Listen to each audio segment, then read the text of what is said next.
Hai guys, welcome back to my channel. Hari ini kita akan belajar mengenai konsep inheritance di dalam bahasa pemrograman C++. Mungkin teman-teman semuanya bingung dengan konsep yang ada di bahasa pemrograman ini. Konsep inheritance atau bahasa Indonesianya itu warisan. Jadi hari ini kita akan belajar dari awal sampai habis. Karena ini saya buatnya tutorialnya sudah tingkat loncat-loncat gitu. Dari awalnya saya belum pernah buat tutorial dasar mengenai C++. Nanti akan saya bantu buatkan di playlist YouTube ini. Kalian bisa cek nanti playlistnya di link di bawah ini. Oke, hari ini saya akan membahas mengenai konsep inheritance di C++. Di YouTube mungkin belum ada yang menjelaskan ini. Saya barusan mencari juga. Ya lumayan pening untuk di awalnya karena tidak ada yang menjelaskan, hanya berbentuk tulisan teks biasa di artikel blog orang lain. Nah, di sini saya akan membahas mengenai tipe-tipe pewarisan di inheritance. Kalian bisa menyimak video ini sampai habis, di mana saya akan langsung mengaplikasikannya di pemrograman C++. Di sini saya menggunakan aplikasi Dev C++. Kalian bisa menggunakan juga seperti aplikasi Visual Studio, VBNet, dan lain-lain compiler. Oke. Jadi konsep dasar mengenai inheritance. Nah, inheritance itu apa sih? Nah, jadi inheritance itu adalah sebuah konsep yang mengadopsi dari konsep pewarisan. Jadi mungkin kalian sudah mengetahui apa itu warisan. Warisan itu adalah seperti sifat. Jadi gini, saya ambil sampel saja supaya biar teman-teman mudah memahaminya. Saya ambil contoh misalnya konsep pewarisan ini agar mudah dipahami. Misalnya di sini ada sebuah keluarga.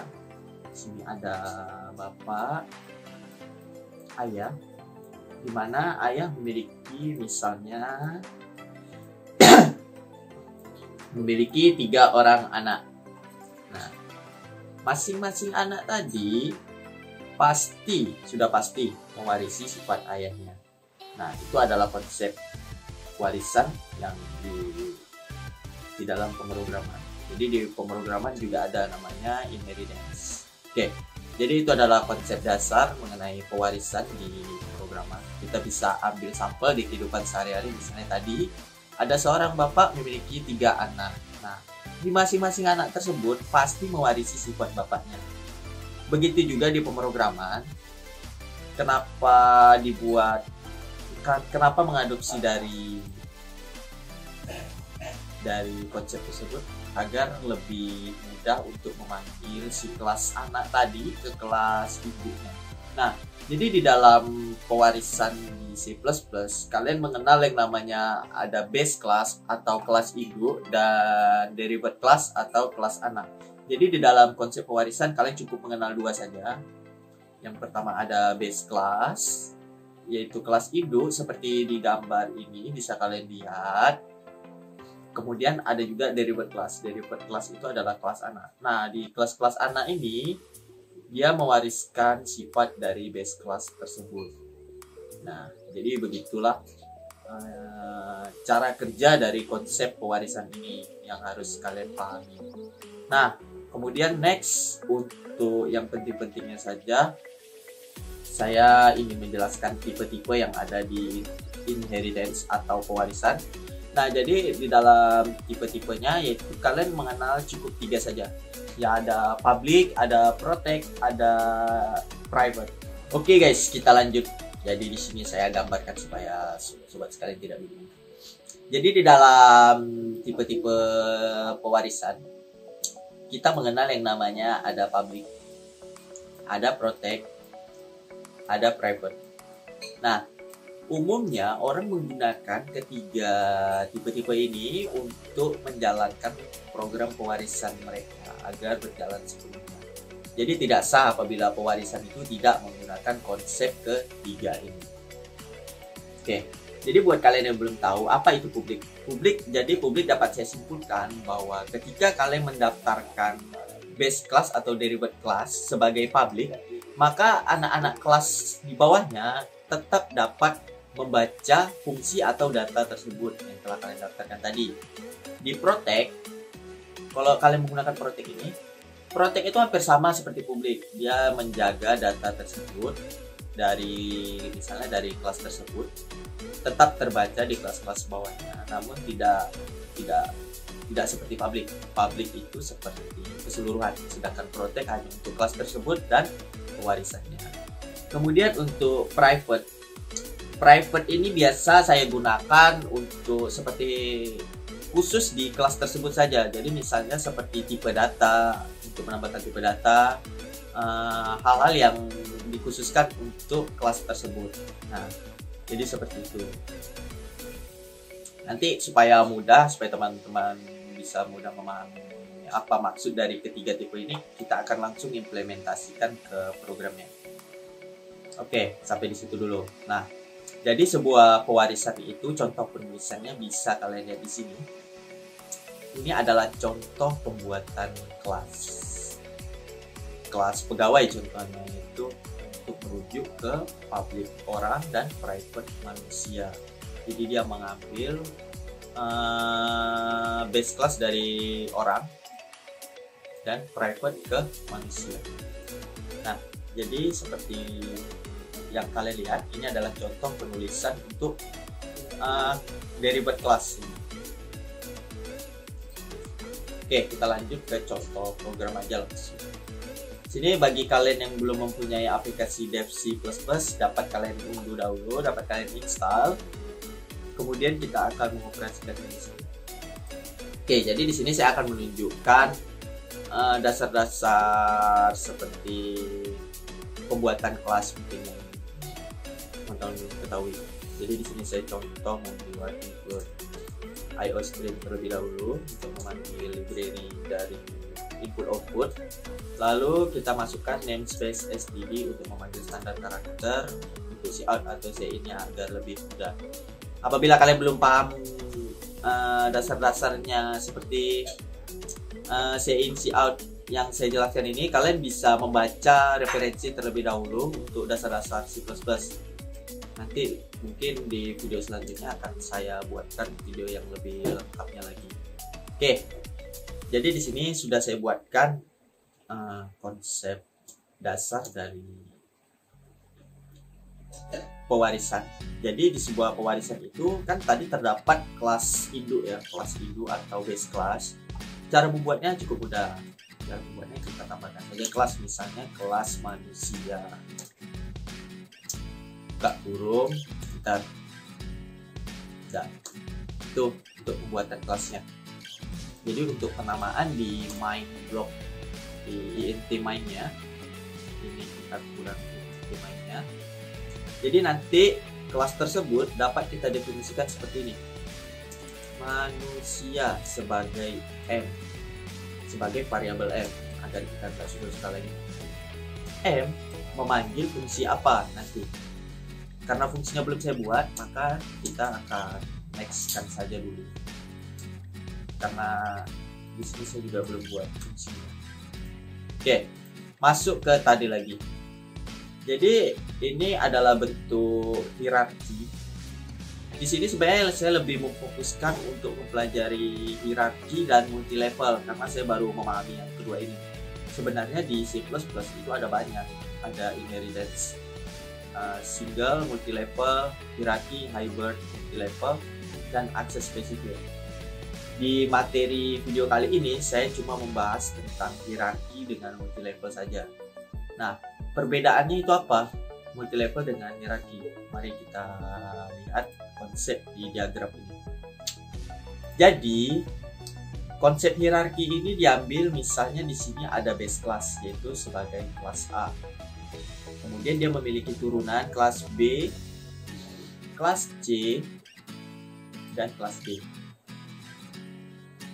Ini disebut apa? Ini disebut base class, dan ketiga ini disebut apa? Ini adalah derivate class. Oke, itu dasarnya dahulu.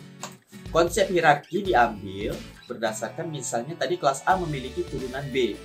maka B ini tadi mewarisi sifat si A. Namun tidak ada hubungannya sama sekali dengan kelas-kelas ini. Mereka tidak berkesinambungan. Jadi konsep di hierarki hanya seperti satu kelas yang mewarisi kelas berikutnya sendiri. Sama juga seperti misalnya kelas C, dia mewarisi sifat kelas C, Indo aja kelas A tadi. Ini nggak ada hubungannya, tidak ada pemanggilan di kelas tersebut. Sama juga seperti ini, dia memanggil kelas ini saja, mewarisi sifat kelas ini, nggak ada hubungannya. Oke, itu konsep dasar hierarki yang mungkin kalian harus ketahui. Nah, bedanya apa dengan multilevel? Di multilevel sendiri, kita lihat di sini diagramnya itu berbeda. Kalian lihat di sini ada base kelasnya. Di sini bukan dikatakan base kelas sih, derivative kelas, atau sebenarnya kelas 3 ini sama. Nggak terdapat base kelas, tetapi derivative kelas ini mengikuti turunan dari sifat atasnya. Misalnya di sini saya ingin memanggil program yang sudah saya inputkan di C. Maka apa yang saya inputkan tadi, saya bisa memanggil apa yang sudah saya buat di B dan apa yang sudah saya buat di A. Jadi sifat C ini saling mewarisi di setiap kelasnya.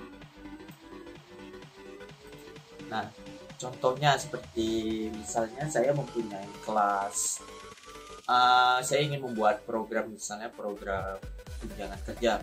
Saya memiliki konsep, misalnya saya ingin membuat sebuah kelas pegawai, di mana pegawai itu memiliki atribut misalnya seperti nama atau NIP. Nah, setiap pegawai kan memiliki atribut tersebut. Nah, jadi setiap pegawai tersebut memiliki namanya bagian. Saya singkat saja di sini, saya kasih kode B, memiliki bagian. Nah, bagiannya itu apa? Bagian seperti ketua atau dia wakil atau apa. Nah, di kelas C ini anggaplah saya ingin membuat kelas tunjangan. Apakah tunjangannya 1 juta, apakah tunjangannya 2 juta. Nah, jadi pada kelas main utama di C++, saya hanya cukup memanggil T-nya saja, tunjangan, maka dia tetap bisa mengambil data dari si bagian tadi dan juga bisa mengambil data si pegawai tadi. Oke, mungkin kalau supaya kita lebih paham mengenai konsep ini, kita akan langsung masuk ke contoh programnya saja. Nah, di sini saya akan menunjukkan program hierarkinya terlebih dahulu, karena tadi kita bahas pertama hierarki. Jadi untuk konsep pertama itu di sini saya sudah membuat beberapa sampel pemrograman C++. Nah, bisa kalian lihat di sini. Ini adalah konsep multilevel inheritance, pewarisan multilevel. Kenapa saya katakan ini pewarisan multilevel? Karena sesuai dengan grafik yang dijelaskan di sini, itu sama. Contoh, misalnya sini saya membuat base class manusia. Setiap manusia memiliki pekerja, misalnya. Nah, kemudian saya panggil public manusia, yang berarti saya memanggil fungsi public yang ada di sini. Public manusia. Saya mengambil fungsi di sini tanpa harus menginput ulang-ulang lagi di bawah-bawah ini. Jadi saya kalau misalnya ingin membuat fungsi, saya cukup memanggilnya seperti ini. Base kelasnya manusia, .2.2 dan fungsi. Void get data misalnya. Saya ingin membuat nama dengan umur. Jadi nanti yang tercetak itu nama dengan umurnya saja. Enggak ini apa? Dia nggak perlu input satu-satu lagi. Jadi teman-teman cukup menambahkan kode seperti ini saja. Oke, supaya lebih mudah, kalian lihat lagi di bawah ini. Saya membuat kelas baru bernama tunjangan. Tunjangan mengambil kelas dari pekerja. Pekerja yang artinya ini dapat kita definisikan. Tadi ini kelas A, kelas pekerja adalah kelas B, kelas tunjangan adalah kelas C. Kelas C memanggil kelas B, namun kelas B memanggil kelas A. Oke guys, kita lanjut. Tadi kelas manusia kita definisikan misalnya dari tadi sebuah kelas A. Kemudian kelas pekerja adalah kelas B. Kemudian kelas tunjangan adalah kelas C. Kelas C tadi memanggil kelas B. Namun kelas B memanggil kelas A. Sehingga kalau saya panggil kelas tunjangan ini, dia akan memanggil ke kelas B dan ke kelas A. Jadi saling berkesinambungan, saling berhubung. Nah, untuk contohnya, misalnya tadi di sini ya, saya ingin membuat sebuah kelas manusia, di mana misalnya saya membuat tipe-tipenya tadi. Misalnya tipe yang ada di inheritance tadi private ya. Private (2) enter. Biasanya saya gunakan untuk tipe data saja. Misalnya saya ingin membuat chart. Kalau lebih mudah di sini saya membuat konstantanya dahulu. Konstanta batas seperti ini. Konstanta integer batas 80 ini untuk lengthnya atau panjang karakter. Jadi saya tidak perlu menulis ulang lagi skrip-skrip itu tadi. Seperti ini, misalnya saya ingin membuat chart nama, kemudian lengthnya adalah batas. Kemudian manusia itu selain mempunyai nama, dia mempunyai umur. Umur dapat kita definisikan sebagai float, misalnya float umur. Nah, cukup di situ. Private saya gunakan untuk tipe data karena dia hanya khusus untuk satu kelas ini aja, dan dia bersifat private, tidak untuk public. Kalau ingin public, kalian bisa letakkannya di kelas atas manusia ini. Oke, kita lanjut membuat fungsi publicnya. Caranya dengan public (2) enter. Di sini saya misalnya ingin membuat fungsi dari pengambilan data, input data biasa, yaitu dengan cara void, dengan mengisi nama fungsinya. Saya kasih nama fungsi get data, kemudian buka kurung, enter. Saya isikan di sini dengan nama, misalnya saya ingin membuat tentang cout. Kita keluarkan dulu ya. Masukkan nama, kemudian kita masukkan variabelnya nama. Nama tadi sudah saya definisikan di private, sehingga saya tidak perlu definisikan di sini lagi. Kemudian kita keluarkan lagi untuk umurnya. Kita cout, masukkan umur misalnya. Cin. Di sini saya baru membahas tentang kelasnya saja, belum masuk ke hierarki dan ke multi levelnya. Jadi supaya teman-teman tidak rancu untuk menonton video ini, saya menjelaskan ini dari awal sekali, dari pembuatan kelas, sehingga nanti kita akan mengikuti konsep-konsep seperti hierarki dan multi level. Jadi kita belajar untuk pemanggilan kelasnya saja terlebih dahulu. Oke, kita lanjut. Cin umur. Oke, dari sini aja. Void untuk mengambil data sudah selesai. Sekarang saya ingin void untuk mengeluarkan data. Saya kasih nama put data. Kemudian saya keluarkan lagi misalnya cout. Nama tadi yang sudah diinputkan, misalnya namanya adalah siapa yang diinputkan tadi, sudah tersimpan di variabel nama. Kemudian kita coutkan lagi umurnya. Umurnya adalah berapa? Sudah saya definisikan dia sebagai umur. Supaya rapi, ini kita kasih end line untuk spasi. Nah, di sini sebuah kelas sudah terbuat. Saya save dulu. Nah, jadi sebuah kelas di sini sudah terbuat, namun belum bisa dikeluarkan. Apabila saya play pun ini, dia tidak akan keluar apa-apa.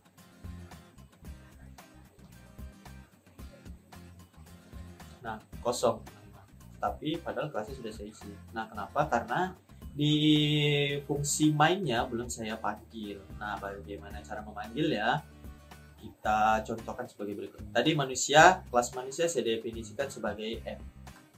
Maka untuk mengeluarkan M tadi, tekan M titik fungsinya. Saya udah membuat fungsi get data, tinggal saya panggil saja. Nah, tuh, supaya lebih rapi kita kasih seperti ini. program, kelas, manusia. Dasar banget.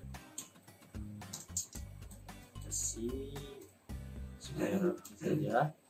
Nah, di sini mget data sudah keluar ya teman-teman. Kemudian saya ingin menampilkan datanya di komponennya. Bagaimana caranya? Sama saja, tinggal kalian keluarkan seperti ini misalnya. Saya buat sistem pause, bukan sistem pause, sistem clear screen agar terlihat lebih rapi. Saya clear screen apabila program sudah dibuat. Kemudian saya ingin keluarkan dengan cara m.put data.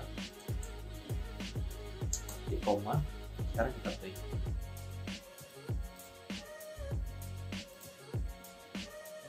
Nah, di sini sudah keluar. Masukkan nama misalnya namanya Asep, umur 13 tahun. Nah, outputnya yang akan keluar seperti ini karena saya sudah mengeluarkan input data. Apa yang saya inputkan di awal akan keluar di fungsi selanjutnya. Nah, ini adalah fungsi kelas dasar untuk kamu yang ingin belajar inheritance. Sebelum masuk ke pelajaran itu akan lebih baik kalian pahami konsep yang ini terlebih dahulu. Nah, selanjutnya kita masuk ke hierarki.